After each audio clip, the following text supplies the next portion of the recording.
Very good morning বন্ধুরা, একটু ছোট্ট ভিউ আপনাদের সঙ্গে শেয়ার করছি আমার বাড়ির আশেপাশে। দেখুন কীভাবে কতটা সুন্দর লাগছে। আর এর সঙ্গে লক্ষ্য করুন যে শীত ধীরে ধীরে আসছে। আর শীত আসার সঙ্গে আমার আজকে দেখছি একটু প্রবলেম হচ্ছিল, গলাটা কেমন কাশি হচ্ছিল, কেমন খুসখুস করছে। তাই আপনাদের সঙ্গে আমি শেয়ার করব ছোট্ট একটা ভিডিও, যেখানে আপনাদেরকে দেখাবো কিভাবে একটা পাচন বা সিরাপ আমি তৈরি করব বাড়িতে, যেটা আমি যদি চায়ের মতন খাই তবে আমার গলার খুসখুস ওটা একটু চলে যাবে। চলুন দেখে নেওয়া যাক। সত্যি বলতে আমার বাড়িতে 3 রকমের তুলসী পাতা রয়েছে, আর এই পাতাটাকে আপনি মিন্ট বলতে পারেন। এটা মানে আপনি যদি মুখে নেন একটা পাতা তবে দেখবেন এটা মুখটা আপনার ঠান্ডা হয়ে যাবে, যেমন ক্লোরোমিন্ট নিলে যেমন হয় অ্যাকচুয়ালি সেরকম। এর মধ্যেও সেই মিন্টের পরিমাণটা এতে রয়েছে 40%। নর্মাল যে তুলসী পাতাগুলো হয় তাতেও মিন্ট আছে 10%, 5% থাকে, বাট এই ভ্যারাইটির, এই তুলসী গাছ বলুন বা মিন্ট ভ্যারাইটির এই গাছের মধ্যে আপনার মিন্টের পরিমাণ থাকে 40%। তাই সঙ্গে সঙ্গে আপনি যখনই এটা মুখে নেবেন পাতাটা একটু জাস্ট জিভ দিয়ে দাঁত দিয়ে একটু প্রেশার দেবেন, দেখবেন আপনার গলাটা একদম ঠান্ডা হয়ে যাবে।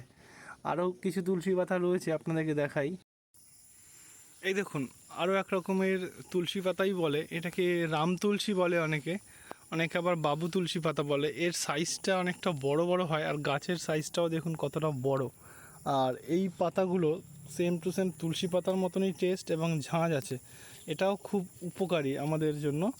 আর আমি যে আজকে সিরাপটা বানাবো, যে কাঢ়াটা বানাবো, তার মধ্যেও এই পাতা আমি অ্যাড করব। এবং পরবর্তী যে তুলসী পাতাটা দেখাবো সেটা আমাদের মানে প্রত্যেকের বাড়িতেই আশা করি রয়েছে। এই যে তুলসী গাছ, এরও কিছু পাতা আমি সংগ্রহ করে নিচ্ছি। আমি সংগ্রহ করে নিলাম 3 ধরনের তুলসী পাতা, এবং তার সঙ্গে একটু আদার স্লাইস আমি দিয়েছি। আর এটাকে বলে লং পিপার বলে। এই যে এটার গাছও আমার বাড়িতে আছে, আপনারা যদি দেখতে চান আমি পরবর্তী ভিডিওতে দেখাবো। লং পিপার, আর এর সঙ্গে সঙ্গে হানি, এটা অ্যাড করব। আর একটু গোলমরিচ আমি দেবো, সেটা এখানে দেখাতে পারিনি, ওটা গুঁড়ো রয়েছে তাই। তো চলুন ওটা আমি কিভাবে করছি দেখুন। আমি সমস্ত উপকরণ আমি এই মগের মধ্যে দিয়ে আমি গ্যাসে এটাকে ফুটিয়ে নিচ্ছি একটু ভালোভাবে। আর এর সঙ্গে একটু অ্যাড করে দিলাম গোলমরিচের গুঁড়ো। গোটা গোলমরিচ থাকলে আপনারা একটু ক্রাশ করে দিতে পারেন। আর 2টো লবঙ্গ আপনারা অবশ্যই অ্যাড করে দেবেন।